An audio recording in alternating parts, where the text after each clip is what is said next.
Okay, Right? ready, set. Okay. So the economy is changing. It's probably on its ear right now. Maybe it's coming back. I haven't watched the stock exchange or the reports on that today because I just didn't have time. But we have somebody with us that might be able to address some of this. But so because this is a tumultuous time and our monies have left us or not, we can sit back and we can be encouraged or we can be depressed. But there are a lot of questions that are going on. We know that we're hearing through all sources that we're getting information from.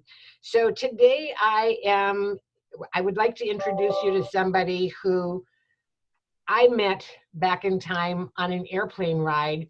And it's a long story, but it's actually one that at some point when we have time and we don't have to worry about coronavirus, et cetera, I'd love to tell the world how I met David Thatcher, but we'll do that another time. In the meantime, today we're going to talk about what somebody might be able to do with today's economy. So David Thatcher is on screen with us. Chris Risenmay is his partner on screen with us. And today we're going to plan for chronic illness during the coronavirus and under things to know right now. So thank you both David and Chris for joining me today. So if the economy is upside down right now, what should we be doing? Taking our cash out of the bank, putting it in the mattress, going to the casino, except here all the casinos are closed, so we can't go and gamble it away. So what should we be doing today, or some of the thought processes for today? Real quick, I think I just think it's important to understand this is emotional for everyone. You know, I get a call from my mother when events like this happen. So you have to know it's very, very normal to feel very emotional about your money. And having said that, you also have to then take a step back and try and take a step back from that emotion. You say, you know, for example, bank, take the money out of the bank and put it in the mattress. Like it's smart to have a little cash in the house, right? But at the same time, like the FDIC insurance is there to protect $250,000 per person, your money in the bank up to those amounts. For a couple, $500,000, you're good if it's FDIC insured. So I think it's just, you know, again, no, it's normal to be emotional right now about your money. And then secondly, okay, what do we do about it? Okay. Do we have to do a disclaimer or disclosure of any kind right now to say you're not giving advice? Yeah, I think we probably should. I mean, this shouldn't be construed as investment advice. These are our own thoughts and not of Cypress Wealth Services. But I think we can sit back and just talk naturally to most people and try to talk to the issues at hand. I mean, our feeling is in terms of this, the first thing people should be concerned about first and foremost is their health. Yes. You know, this has been talked about a lot. We could certainly talk about money, but your health is much more important. And so that should be taken seriously. Wash your hands, practice social distancing. You know, this seems to be much more than the flu that gets purported. So it is important to take it seriously. However, you know, like Dave said, there's no reason to get emotional and make emotional decisions. There hasn't been, you know, I don't think you need to rush the bank or anything like that. You know, you can make smart decisions with your money. I would agree. And so now today we're talking to a community that might be a fragile community. I mean, Parkinson's is certainly a chronic illness. What I've really liked over knowing about you guys or knowing you is how you've helped people prepare for chronic illness. So instead of preparing for retirement or kids going to school, today we're trying to think, we're putting together how to find money today, because that seems to be the biggest issue in caregiving. Where do we get the bucks from to do that? Do we take it out of our 401k? Do we sell stocks today? What are we kind of doing in that area? Well, I think the first step for anyone is to have a good plan at first. You know, I think making sure that you have a good understanding of what your cash flow needs are, and making sure that any short-term cash flow needs, that you have cash set aside and money set aside for that, so that you don't have to raid a 401k, you don't have to sell stock at a time like this. You know, that you should have those near-term cash flow needs protected if you're going to be drawing from a portfolio or savings of some sort.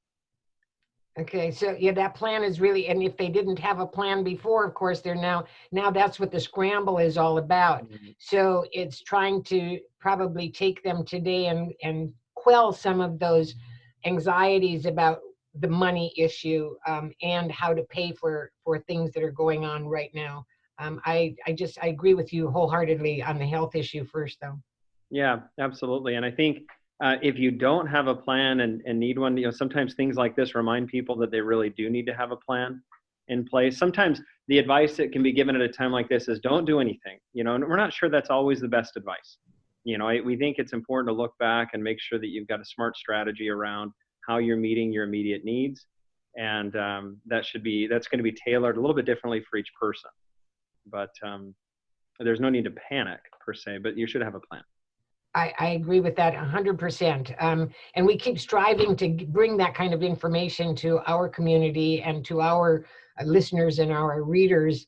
So to that end, David, is there anything you want to add to this? Yeah, so I think, when you say have a plan, and everyone says that, right?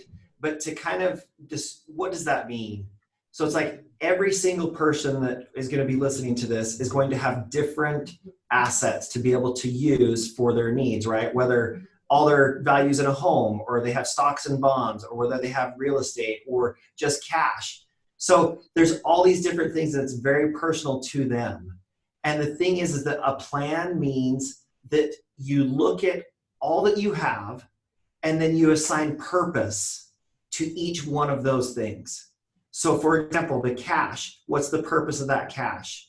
And how long will that last? The value in your home, how is that going to fit in to providing for your needs? Your stocks, those have longer time frames, right? So but you have to break it down into simple terms like that. The plan means you look at your assets and assign a purpose to each one. Then you can see, okay, we need to make adjustments to these certain things that we have to fit what we need. And instead of just having it out there and this is all we have, and when we need it, we're going to take it. Such good information. Thank you so much for that. I have been through in my lifetime a lot of financial advisors, et cetera, and I've had those that where I had to create a profile and I fit into their boxes, and then everything went from there. And I really was never quite comfortable with what was going on in my portfolio with some of them. Then I've moved on to others where they were a little more aggressive, or they seemed to take more care about me. So I think where I'm headed with this is, should people get a second opinion, and how should people be working with their advisors today or any other day? What kind of feeling should they have about this very personal thing you call money? Well, certainly they should. You should understand the plan and the goal and objective and your investment strategy. Sometimes people think, well, I just trust them, they just do it. You should have an understanding of where you're at and have confidence in the person that you're working with. But we think it's always a good idea to get a second opinion, and we're happy to talk to anyone and give a second opinion, even if they're not right to be a client. But sometimes we'll see people as they'll come in, they'll have kind of this nagging feeling that maybe something's not right. Maybe that's a good time to get a second opinion on where you're at to make sure that you've got a good strategy in place to meet your needs. I just love it.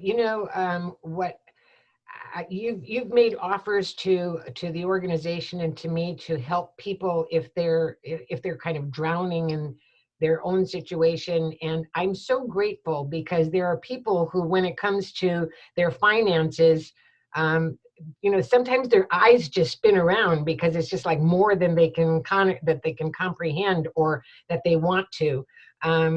What kind of help can you offer to somebody who, I have this issue, for instance, with insurance policies. I can't read an insurance policy while I go to sleep. I don't know, it just makes me nuts. And so sometimes people have that same issue talking about money. Anything you can help them with, and especially today with the conundrum that we're in? So, go ahead. Yeah, I think to be good at what you do, and we love what we do, we truly do, our mission and goal is to simplify the complicated. So we look at everything that there is there financially, kind of the financial DNA of someone, and then it's our job to simplify that and help the people understand, again, the purpose for their money and what it needs to, the goal of that money. So yeah, it's that. Simplify the complicated. And is that your life in a book situation? I mean, I know about the life in a book. Is that what you're talking about? Or, I mean, that certainly is a tool to help. That's part of it. That's a tool for sure. We have specific tools that we look at the big picture, which includes estate planning and all of that. But even I'm just talking the investment asset that people have. We are there to simplify that, to distill it down so that it makes sense to people. I'm so glad. I mean, sometimes investment, the word investment becomes too big, and so cash just by itself is a fine thing to have. And I know you guys can work with cash, you can work with stocks, you can work with bonds, you can work with 401ks, you can work with all of this. So just to let everybody out there know, there is a place for you. There are people out there to help you get through this time, as well as get through your daily lives when you don't have a coronavirus. And I hope you have a chance to meet somebody as wonderful as Chris and David are.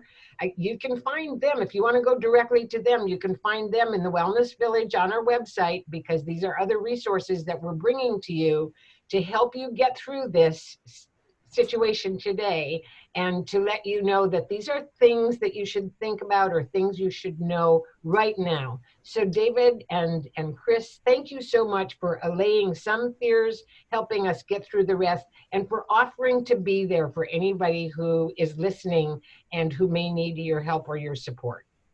Sounds good. Thank you, Joe. Great. Thank you, Joe. Appreciate it. Yeah. We'll be in touch really soon. Great. Thanks so much. Thank you.